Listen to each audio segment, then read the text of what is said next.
गाय की हत्या करना सबसे बड़ा पाप माना गया। हम तो जानते हैं कि एनिमल गऊओं की तो बात ही नहीं है। ये तो भारत की कन्याओं माताओं रूपी ह्यूमन गऊओं की बात है।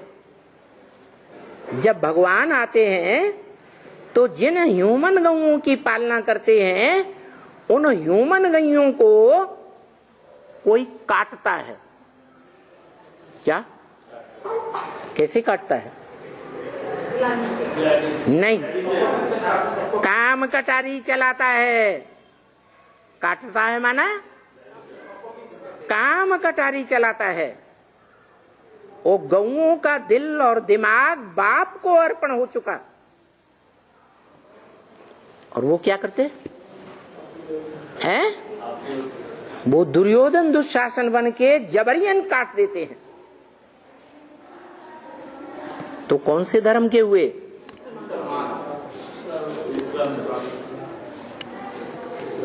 वो भगवान को किसी को नहीं मानते, समझ लो पक्का है। नहीं, नास्तिक भी नहीं कहेंगे। उनका नाम है मुसलमान। किसको मानते हैं? मूसल को ही मानते हैं। वो भगवान को नहीं मानते। शूटिंग हो रही है, रिहर्सल हो रही है। ज्ञान में चलने का ढकोसला करने वाले ब्राह्मण वो नीची कुरी के ब्राह्मण हैं या ऊंची कुरी के ब्राह्मण हैं? कैसे ब्राह्मण हैं? नीची कुरी में जाकर के द्वापर युग में कन्वर्ट हो जाएंगे। वहां प्रैक्टिकल में मुसलमान बनेंगे, क्योंकि यहां शूटिंग करके बैठे हैं।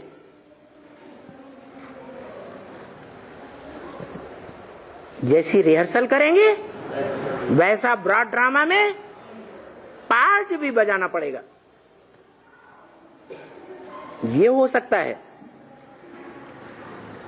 कोई थोड़े समय का पार्ट बजाएं और कोई लगातार का पार्ट बजाएं, जन्म जन्मांतर का 63 जन्मों में पार्ट बजाएं।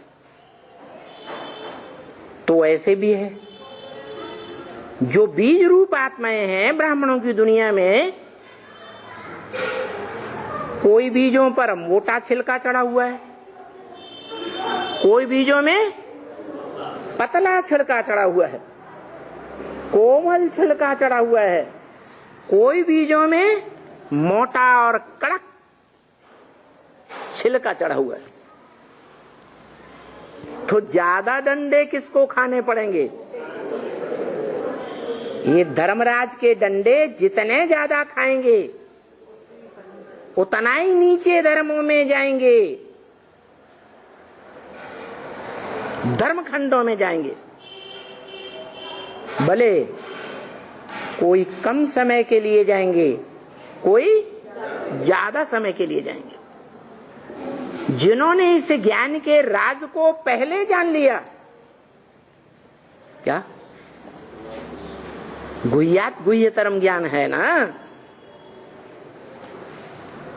इन राजों को समझ करके राजा बनाने वाला ज्ञान है ना, राजयोगियों का ज्ञान है ना। षष्ठ रूपी रंगमंच पर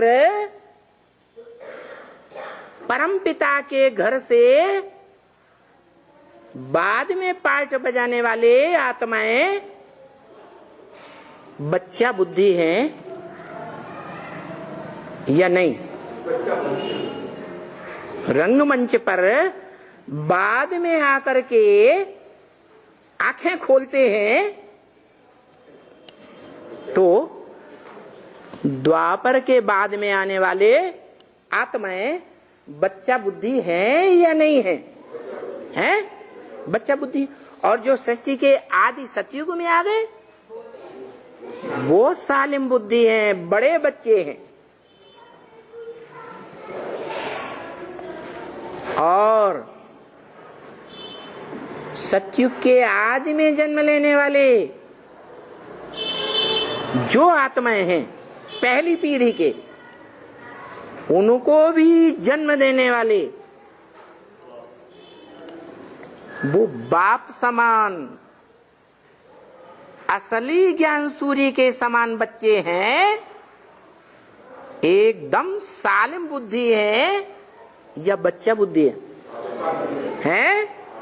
सालिम बुद्धि है। जिस समय उन्होंने उस बाप को पहचाना, उन मनुष्य आत्माओं ने, और पक्का पक्का पहचान करके पक्का कर लिया कि हम बाप के बच्चे हैं, आत्मा रुद्रमाला के मण के, आपस में हमारा क्या संबंध है? भाई भाई, भाई बहन का भी संबंध नहीं। क्योंकि आज की दुनिया का वातावरण ऐसा है, अगर भाई बहन भी समझते हैं तो भी क्या गड़बड़ हो जाता है? अरे ब्रह्म वाक्य मुरली में कुछ बताया कि नहीं बताया? सब भूल जाते। क्या बताया? भाई बहन को नहीं छोड़ता, बाप बेटी को नहीं छोड़ता, चाचा भतीजी को नहीं छोड़ता, मामा भांजी को नहीं छोड़ता। सारे संबंध दूषित हुए पड़े हैं। और बाप कहते हैं तुम बच्चे भाई भाई हो, तुम्हारा कोई दूसरा संबंध नहीं है, तुम आपस में छोटे बड़े भाई भाई, और बाप तुम्हारा बाप, एक बाप और बाकी सब बच्चे, भाई भाई। तो इस ज्ञान की गहराई को 100% जिन्होंने नहीं माना, ज्ञान में आने के बाद, संसार के सामने ढोल पीटने के बाद कि हमें भगवान मिला है, ऊंचे ते ऊंचा भगवंत हमारा बाप आया हुआ है, सुप्रीम सोल, सुप्रीम टीचर बनकर हमको पढ़ा रहा है। ढोल पीटा या नहीं पीटा? पीटा। और वो ढोल पीटने वाले ही ऐसा काम करें, बाप के परिवार को दूषित करें, दूषण का, प्रदूषण का वातावरण बने। बाप आया है नई दुनिया बनाने के लिए, स्वर्गीय वातावरण बनाने के लिए, जिस स्वर्ग में हर देवात्मा आत्मिक स्थिति की पक्की होगी या झूठी होगी? पक्की होगी, कोई भी कच्ची नहीं होगी। ऐसी दुनिया में जाने योग्य बनना है तो क्या भाव पक्का करना है? हम सब ज्ञान में चलने वाले जो ब्राह्मण हैं, वो आत्मा आत्मा भाई भाई हैं। ऐसा कोई दुष्कर्म न हो जाए जो बाप को हमारे ऊपर धर्मराज बनकर के लानत डालनी पड़े। लानत है तुम्हारी जिंदगी पर जो तुम परिवार में ऐसा प्रदूषण फैलाते हो।